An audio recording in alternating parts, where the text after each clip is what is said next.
Permettez-moi de me présenter. Je suis Dr Alicia Dubois, pratiquant l'urologie depuis 3 décennies avec une expertise particulière dans le domaine de la santé masculine. Mon parcours professionnel m'a amené à traiter des milliers de patients et à observer l'évolution des préoccupations masculines concernant leur anatomie intime. Aujourd'hui, j'ai choisi d'aborder avec vous un thème qui génère une quantité considérable d'interrogations, de stress et, hélas, une multitude d'idées erronées qui circulent dans notre société. Les dimensions de l'organe génital masculin.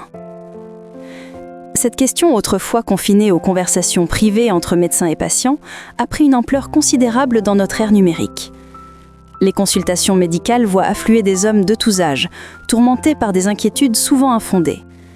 Les plateformes digitales regorgent de discussions anxieuses, tandis que l'industrie des modifications esthétiques génitales connaît une croissance exponentielle. Cette situation témoigne d'un mal-être profond qui mérite une réponse médicale claire, bienveillante et scientifiquement étayée. Permettez-moi de commencer par une révélation qui pourrait transformer votre perception de cette problématique. Les études épidémiologiques les plus récentes démontrent qu'approximativement 95% des individus masculins préoccupés par leurs dimensions anatomiques présentent en réalité des caractéristiques parfaitement comprises dans les standards médicaux normaux. Cette statistique n'est pas une simple approximation, mais le résultat d'analyses rigoureuses menées sur des populations diverses à travers le globe. La majorité écrasante des inquiétudes masculines ne repose donc pas sur une réalité anatomique problématique, mais plutôt sur une distorsion perceptuelle alimentée par des représentations médiatiques irréalistes et une méconnaissance des véritables normes physiologiques.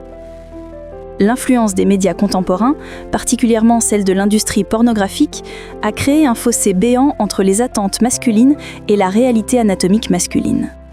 Les productions pour adultes sélectionnent délibérément des acteurs aux caractéristiques physiques exceptionnelles, utilisent des techniques de filmage trompeuses et parfois même recourent à des modifications numériques pour amplifier artificiellement les proportions.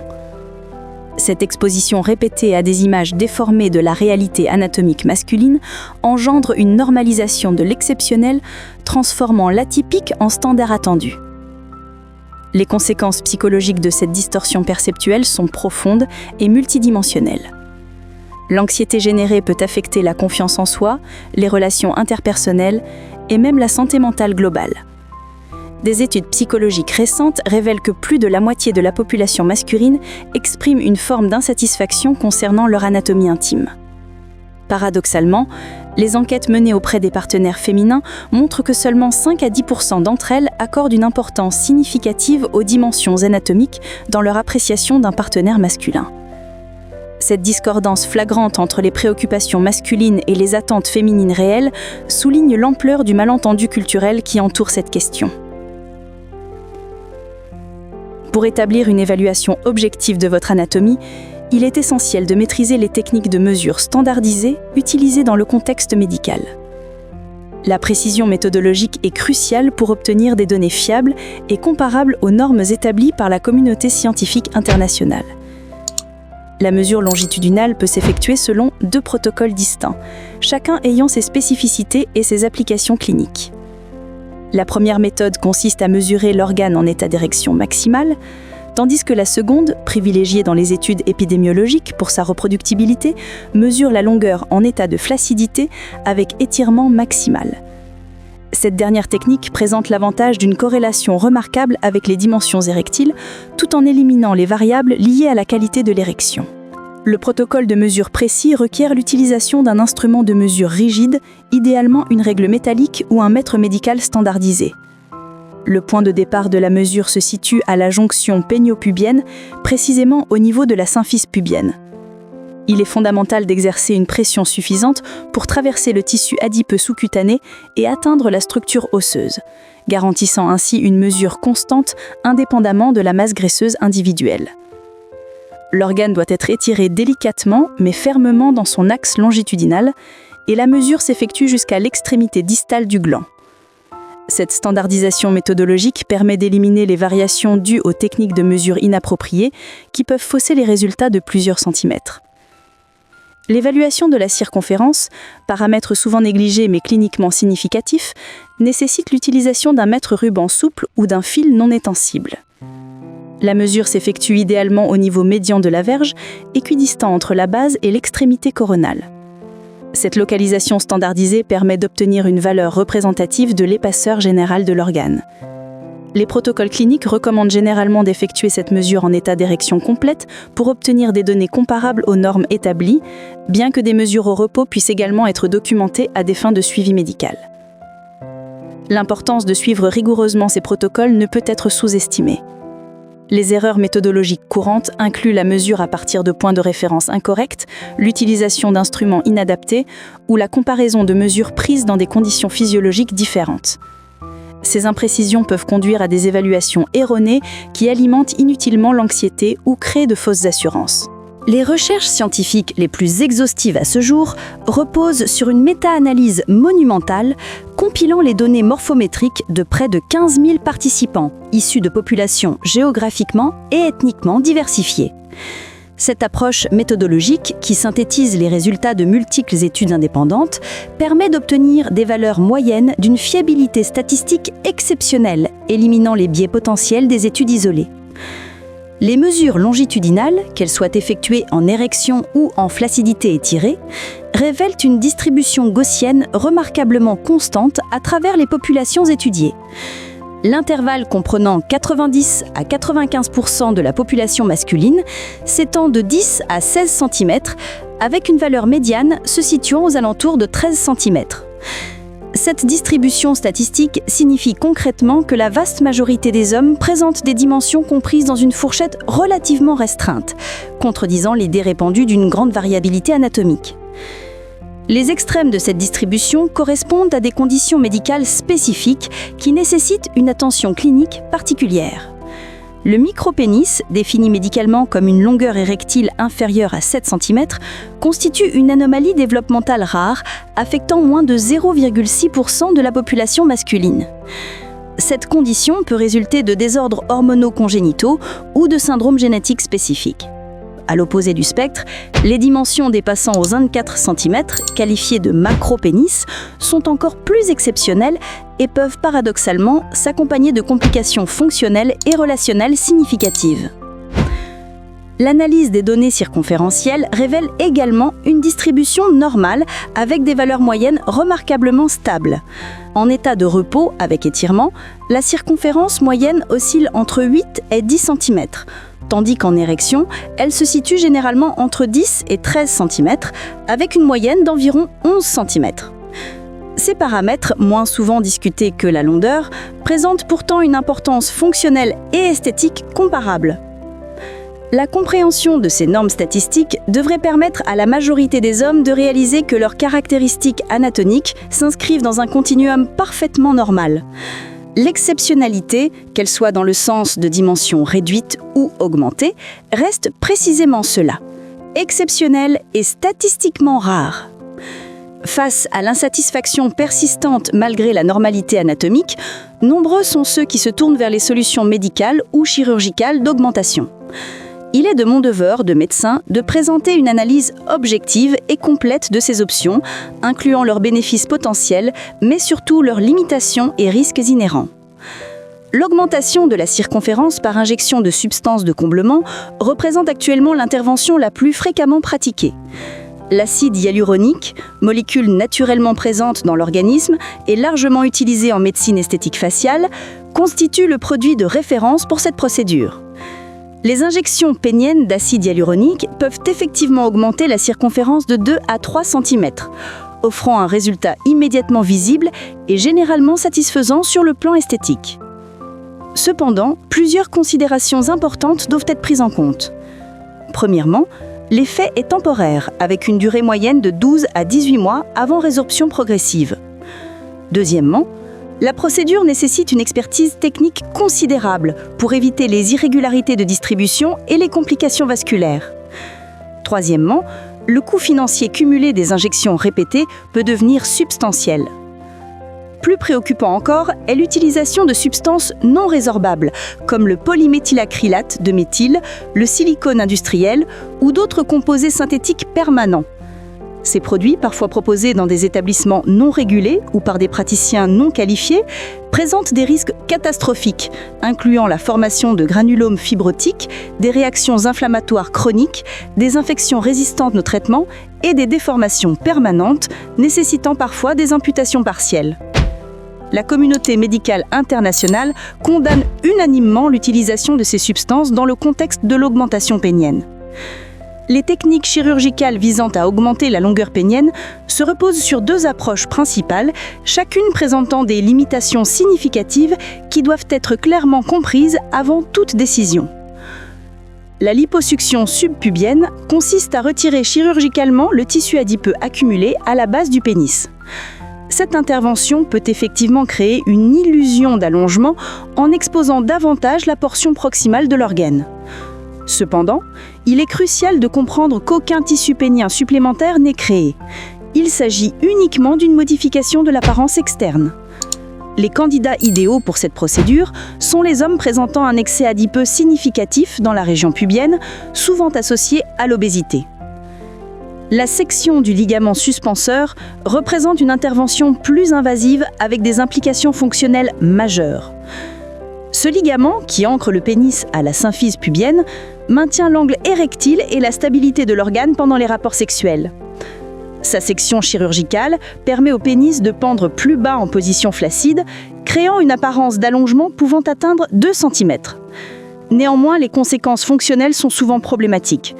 Perte de l'angle érectile naturel, instabilité pendant les rapports sexuels et sensation de détachement et absence d'augmentation réelle de la longueur fonctionnelle en érection.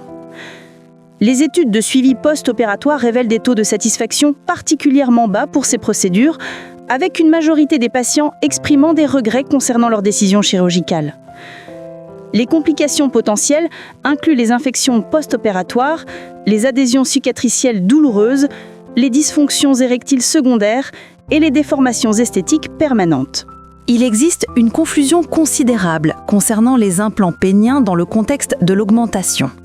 Ces dispositifs médicaux sophistiqués, qu'ils soient semi-rigides ou gonflables, sont exclusivement conçus pour traiter les dysfonctions érectiles sévères réfractaires au traitement pharmacologique. Leur implantation chirurgicale remplace les mécanismes érectiles naturels et représente une solution de dernier recours pour les hommes souffrant d'impuissance organique irréversible. L'utilisation d'implants à des fins purement esthétiques constituerait une faute médicale grave, détruisant irrémédiablement la fonction érectile naturelle pour un bénéfice esthétique nul. Les implants ne modifient pas les dimensions de l'organe, ils restaurent uniquement la capacité d'obtenir une rigidité suffisante pour les rapports sexuels chez les hommes ayant perdu cette fonction. Pour contextualiser nos préoccupations contemporaines, il est éclairant d'examiner les perspectives historiques sur la masculinité et l'anatomie masculine. La civilisation grecque antique, souvent considérée comme le berceau de la pensée occidentale et des idéaux esthétiques classiques, entretenait une vision radicalement différente de celle qui prévaut aujourd'hui. Dans la Grèce classique, les dimensions génitales réduites étaient explicitement associées aux vertus les plus nobles de l'homme civilisé. Les philosophes, les athlètes olympiques, les guerriers héroïques et même les divinités étaient systématiquement représentés avec des attributs sexuels modestes. Cette convention artistique n'était pas accidentelle, mais reflétait une philosophie profonde sur la nature de la masculinité idéale. Les Grecs anciens établissaient une dichotomie claire entre la maîtrise de soi, caractérisée par de proportions modérées, et l'excès animal, symbolisé par des dimensions exagérées. Un pénis de petite taille signifiait la domination de la raison sur les instincts, la sophistication intellectuelle sur la brutalité physique et la tempérance sur la luxure débridée. Les grandes dimensions génitales étaient réservées aux représentations satiriques, aux créatures mythologiques grotesques comme les satyres ou aux caricatures d'étrangers barbares. L'exemple le plus frappant de cette philosophie est visible dans les représentations du dieu Priape, divinité mineure dotée d'un phallus grotesquement surdimensionné. Loin d'être vénéré pour cette caractéristique, Priape était l'objet de moqueries et servait d'avertissement contre les dangers de l'excès sexuel. Les citoyens athéniens auraient été mortifiés d'être comparés à cette figure comique. Cette perspective historique révèle la nature profondément culturelle et temporelle de nos standards esthétiques. Ce qui constitue aujourd'hui une source d'anxiété masculine aurait été considéré comme un signe de raffinement et de supériorité morale il y a 2 millénaires. Cette variabilité historique des normes devrait nous inviter à questionner la validité et la permanence de nos propres standards contemporains. Les répercussions psychologiques de l'anxiété liée aux dimensions anatomiques s'étendent bien au-delà de la simple préoccupation esthétique. Les recherches en psychologie clinique démontrent des corrélations significatives entre cette anxiété spécifique et divers troubles psychologiques, incluant la dépression, l'anxiété généralisée, les troubles de l'image corporelle et même les dysfonctions sexuelles psychogènes. Le syndrome de dysmorphie pénienne, caractérisé par une préoccupation obsessionnelle concernant des dimensions pourtant normales, affecte un nombre croissant d'hommes. Cette condition partage des similitudes avec d'autres troubles dysmorphiques corporels et peut nécessiter une intervention psychothérapeutique spécialisée. Les hommes affectés peuvent développer des comportements d'évitement social, refuser l'intimité physique ou s'engager dans des recherches compulsives de solutions d'augmentation malgré l'absence de nécessité médicale objective. L'impact sur les relations intimes est particulièrement préoccupant. L'anxiété de performance, alimentée par des inquiétudes dimensionnelles, peut créer un cercle vicieux où la préoccupation mentale interfère avec la fonction sexuelle, renforçant à son tour l'anxiété initiale. Les partenaires, souvent inconscients de ces préoccupations ou les jugeant infondées, peuvent se sentir rejetés ou inadéquats, créant des tensions relationnelles supplémentaires. Les études qualitatives menées auprès de couples révèlent que les facteurs relationnels les plus valorisés incluent la communication émotionnelle, l'attention aux besoins du partenaire, la créativité dans l'intimité et la connexion affective profonde. Les dimensions anatomiques figurent rarement parmi les priorités exprimées, confirmant le décalage entre les anxiétés masculines et les attentes relationnelles réelles. Face à ces préoccupations, une approche thérapeutique multidimensionnelle s'avère souvent plus bénéfique que les interventions physiques isolées. Cette approche intègre l'éducation anatomique, le soutien psychologique et l'amélioration de la santé sexuelle globale. L'éducation constitue la première ligne d'intervention. La simple connaissance des normes anatomiques réelles et la compréhension de la variabilité naturelle peuvent considérablement réduire l'anxiété chez de nombreux hommes. Les consultations médicales offrent l'opportunité d'évaluation objective et de discussions franches sur les réalités anatomiques et fonctionnelles. Le soutien psychologique, particulièrement la thérapie cognitivo-comportementale, s'est révélé efficace pour adresser les distorsions cognitives et les croyances irrationnelles concernant l'anatomie et la masculinité. Les techniques de pleine conscience et de réduction du stress peuvent également aider à gérer l'anxiété de performance et améliorer la satisfaction sexuelle globale. En tant que médecin ayant consacré 3 décennies à la santé masculine, je souhaite conclure par un message d'espoir et d'acceptation. La véritable masculinité ne se mesure pas en centimètres, mais en caractère, en compassion et en capacité de créer des connexions humaines authentiques. Les données scientifiques sont claires. La grande majorité des hommes possèdent une anatomie parfaitement normale et fonctionnelle. Les variations individuelles, loin d'être des défauts, représentent la diversité naturelle de l'expérience humaine. L'obsession culturelle actuelle avec les dimensions génitales reflète non pas une réalité biologique, mais une construction sociale temporaire et géographiquement limitée. Si vous vous reconnaissez dans les préoccupations décrites, sachez que vous n'êtes pas seul et que des ressources sont disponibles. L'éducation médicale factuelle, le soutien psychologique professionnel et la communication ouverte avec les partenaires constituent des outils puissants pour surmonter ces anxiétés. Votre valeur en tant qu'homme, partenaire et être humain transcende infiniment toute mesure anatomique. La satisfaction sexuelle et relationnelle dépend bien plus de facteurs émotionnels, communicationnels et techniques que de simples dimensions physiques. Les témoignages de milliers de couples confirment que l'intimité épanouie se repose sur la confiance mutuelle, l'exploration respectueuse et l'attention aux besoins de chacun. Je vous encourage à rejeter les standards irréalistes imposés par une industrie qui profite de vos insécurités. Embrassez votre unicité, investissez dans votre santé globale et cultivez des relations basées sur l'authenticité plutôt que sur des idéaux artificiels. La libération de ces préoccupations injustifiées ouvre la porte à une sexualité plus épanouie et des relations plus profondes. Rappelez-vous que chaque époque et chaque culture a eu ses propres standards de beauté masculine, tous également arbitraires et transitoires. Ne permettez pas à une norme culturelle passagère de définir votre estime personnelle ou de limiter votre potentiel relationnel. Vous êtes complet, vous êtes suffisant et vous méritez d'expérimenter la plénitude de l'intimité humaine sans le fardeau d'anxiété anatomique infondée. La médecine moderne nous offre la connaissance pour distinguer le mythe de la réalité.